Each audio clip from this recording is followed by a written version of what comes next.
But let's also bring in Mayuresh Joshi, who's fund manager at Angel Broking, and he's joining us on the show to tell us what direction he thinks the markets are going to take from here. Mayuresh, now that we're looking at an RBI policy come tomorrow, the kind of liquidity that we see when you look at domestic inflows, when you look at the FII interest in our markets, what can possibly stem the rise that we are currently seeing in these markets right now? Do you think that the markets haven't kind of discounted that the results that are around the corner are not going to be spectacular, but they are more forward-looking than that?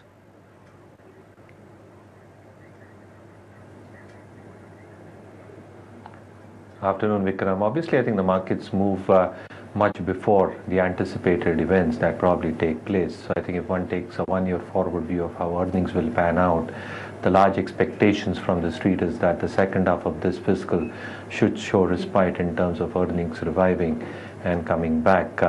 When it probably also comes to the capex cycle, I think the capex cycle has got delayed by a magnitude over the last 3 to 4 years, but the general expectation again is by the end of Q4 for the coming fiscal, you'll probably see some green shoots happening on that front. So I think the domestic economy, the market is of the belief will bounce back quite sharply in the second half. It's only the global headwinds that we probably need to counter at this point of time. But as I've been mentioning time and again, I think there are very little avenues within the emerging space and specifically within the emerging economies in terms of internal consumption, in terms of the strong domestic dynamics, the demand dynamics probably coming back, the foreign exchange reserves remaining strong. India probably stands out. Yes, I think earnings have been weak so far.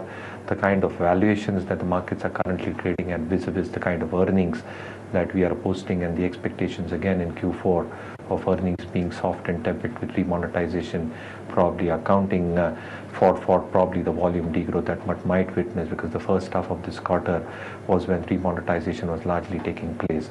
But beyond that, my own sense is that if one really has a stock-specific approach in these markets, and if earnings do revive in the second half, the justification for the forward P valuation that the markets are currently deriving at can probably be well justified at that point of time. So I think it's going to be a stock-specific approach, Vikram, at this point of time. And my own sense is there are plenty of stocks across sectors that can really do well over the next 2 years. Of stocks that can do well over the next 2 years, and I take your point that you're also talking about, Mayuresh. Of course, we're all looking to see and probably expecting status quo on the rates when it comes to Thursday. But just to go back to what you were talking about, I mean, we understand that domestic focused companies are going to be probably seeing that pick up in terms of earnings growth. Are there any specifics that you've focused on recently going forward?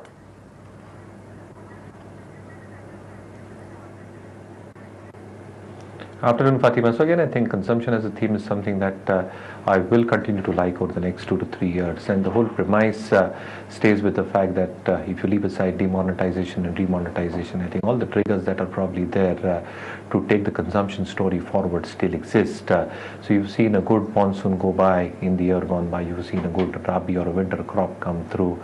The 7-pay commission recommendations have been laid out. So largely, again, I think the kind of consumption trends that one really looks at, and with increasing discretionary spending coming through and disposable incomes actually increasing for the better part of the semi-urban and rural areas, my own sense is that as these end consumers start moving up the value chain, a lot of stocks within the overall consumable space, whether that be consumer staples, FMCG, auto companies, two-wheelers, auto ancillaries, white good manufacturers, should see demand and volume activity pick up.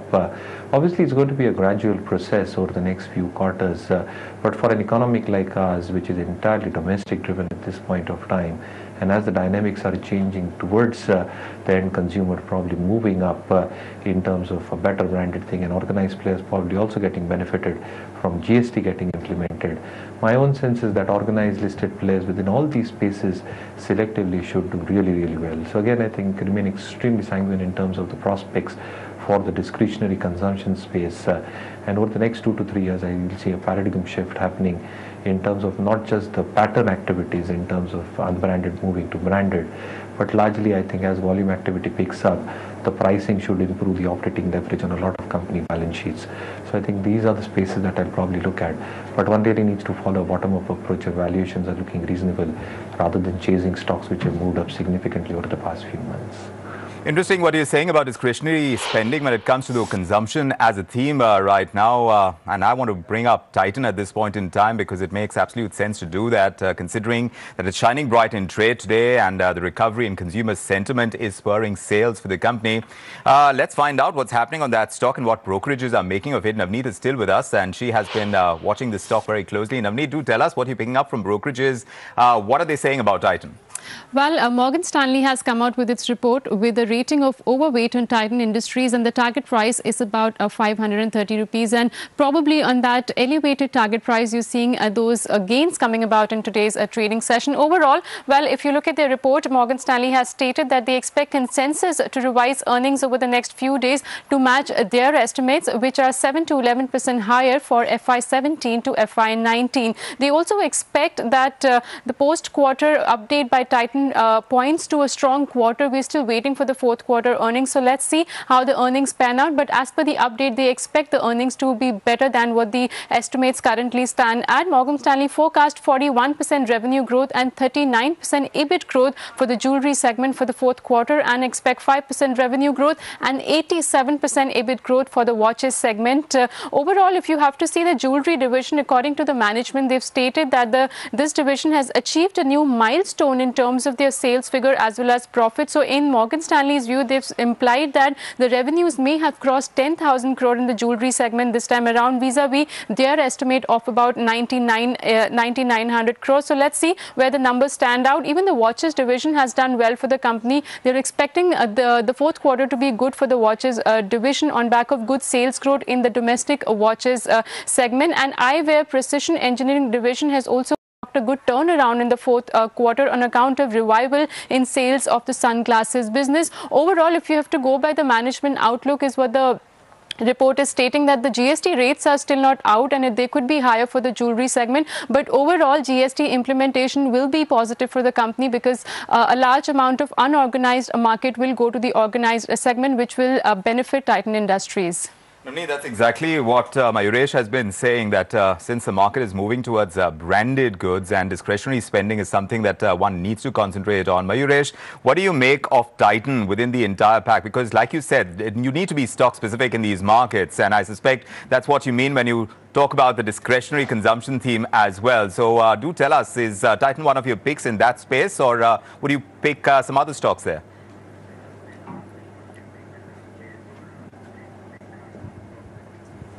No, again, I think, Vikram, if you go really by the theme in this gold jewelry business, Titan has been one of the better organized players within this space. You look at the number of stores that they've got, look at the revenue per store that they are generating. And again, I think the management strategy has been extremely focused in terms of growing their business at different points of time. So diamond is one kind of a business within this business itself, which has higher EBITDA margins, and that probably abets their over margin expansion theme. Secondly, I think with the government focus and the government clampdown on black money, specifically in terms of cash transactions coming through, along with GST, as I mentioned earlier, of unorganized moving to organized, a lot of the organized players like Titan do benefit within this space itself because they've got compliances in place, they've got the reporting standards in place, which a lot of the unorganized players would probably not be able to match. And the kind of tax arbitrage that they were probably enjoying, they'll probably now start losing that out to organized players. Third, again, I think in terms of their overall other segments, I think the watches have been doing reasonably okay. The precision eyewear segment is somewhere which can be a laggard, but I think the contribution to the overall EBIT still remains dismissively low. So again, I think the jewelry business expected to hold up. The organized player like Titan expected to benefit over the longer period of time. So largely, again, I think if investors are holding on to a stock like Titan, they should continue holding on. All right, so investors should keep on holding on to a stock like Titan. Let's take ourselves to another sphere altogether. We understand that KEC International has surged to record highs on bagging orders worth 1,800 crore rupees. The management is confident that any legacy issues are behind them and that the company should see healthy growth going forward. for 17-18, we have already been talking about a 10 to 15% growth from the current year. I agree, last 3 years have been flat because we were consolidating some of our businesses. We had lost some money in our railways and water and other businesses, so we had gone slow on those businesses. So I think that's over us. Legacy projects, I'll say 95% must have been completed. Balance, the losses have already been provided for, which is why when you look at our numbers, last quarter we had an EBITDA of almost 9.26%. So I think we are pretty happy with the order book and also the overall margin on these order books going forward. All right, that's Vimal Kejriwal, who's the MD and CEO of KEC International, talking about how they are satisfied with the order book as well as how they're looking at the future panning out. Away from that, auto stocks very much in focus as well. Escorts riding high on strong March sales. The management is also confident on double-digit growth in the near term. And also, while monsoons could be the next big trigger for them, this is what they have to say going forward. Tremendous growth, so I think we expect the double-digit growth will continue for the first quarter. And going forward, obviously, now it will be a mixed reaction because we'll get a lot of negative news on the monsoon side. So I think it all depends on how the monsoon really pans out on all India basis. And that will really define the growth going forward for the industry. So FY18, like you said, there's a lot of focus now from the company side is on driving the top line growth. So initiative on the cost side have been there for the last 2.5 years, and those efforts will continue going forward as well. But I think now the focus will be shifting more to driving the front-end strategies and thus accelerating the top line. And that should result in some operating leverages coming on the company's P&L account. Mayuresh, just veering a little bit away from that, this is the question that one's been asking that, after the cash ban and also this whole thing about BS3 and also some valuation speed breakers that we've witnessed, what are some auto stocks you recommend are still very good buys?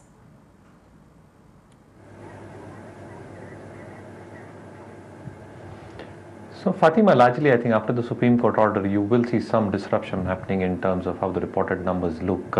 And as a lot of the automakers who had a lot of BS3 inventory start disposing that off, you're probably going to see some amount of hit being taken because of the kind of margin impact that will have in terms of discounting that gets meted through. However, having said that, I think four-wheelers and within four-wheelers, Maruti is something that I've liked for a length of time. Clear disclaimer, I think we might be holding that in our portfolio as well.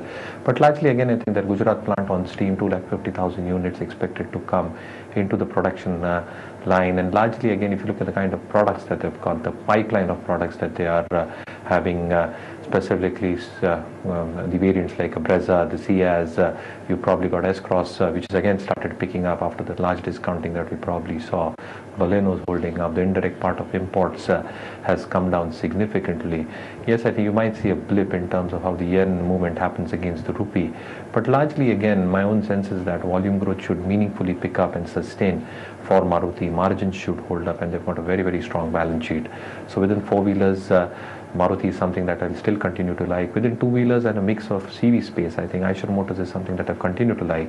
And it's again a clear disclaimer, we might be holding this stock, but with the kind of pipeline that they've got and the kind of realizations that these companies make, the leverage on the balance sheet is very, very evident. So again, I think anybody holding on to Eicher should hold on, but Maruti from the four-wheeler pack is something that I remain extremely optimistic about over the next 15 to 18 months. Looking positive to Mayuresh. Thanks very much for that. But also, I want to touch upon the fact what we started off by talking about the kind of the stemming of growth in these markets. Where could those problems emerge really? At one level, a lot of expectations being built on the government when it comes to reforms currently, now that they have the kind of numbers that they require in Parliament as well. And chief among the reforms is going to be GST. The 1st July kind of set-off date for GST. Industry and everyone concerned is hoping that that will be met. And pushing ahead that agenda, the government is going to introduce the bill in Rajya Sabha today. After the discussion, the government may bring back the bills to the Lok Sabha to pass amendments, if any, that are suggested by the upper house. Let's find out what the trajectory is for GST now. Ashutosh is joining us from Delhi with an update on this. Ashutosh, where do things stand on GST, if you can tell our viewers?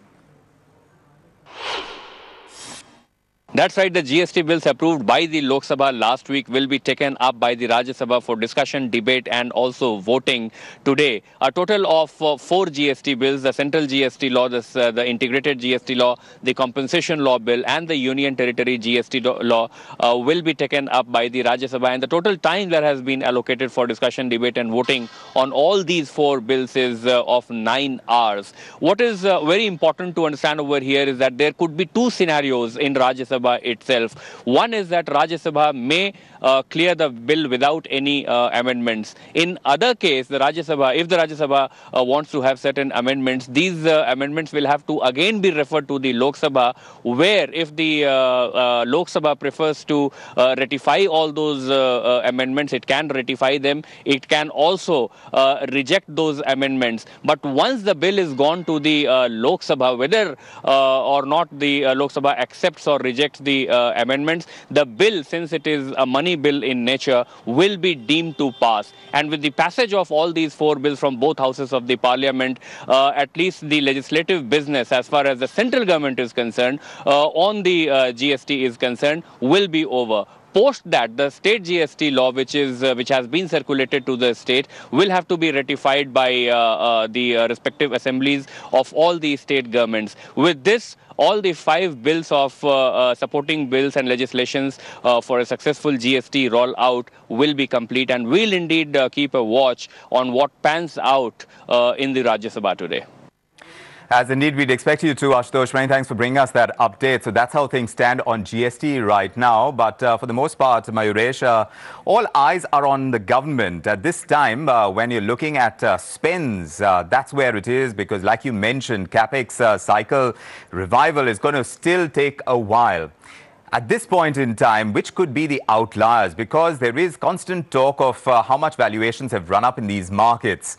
When you look at a sector like realty, do you think that that could be one contrarian call that you can make, even on a day that we are seeing some of those realty stocks move up in trade quite dramatically? Do you think that that's where you need to look at these pockets which haven't participated in the rally, and that's where perhaps the up moves lie in the near future?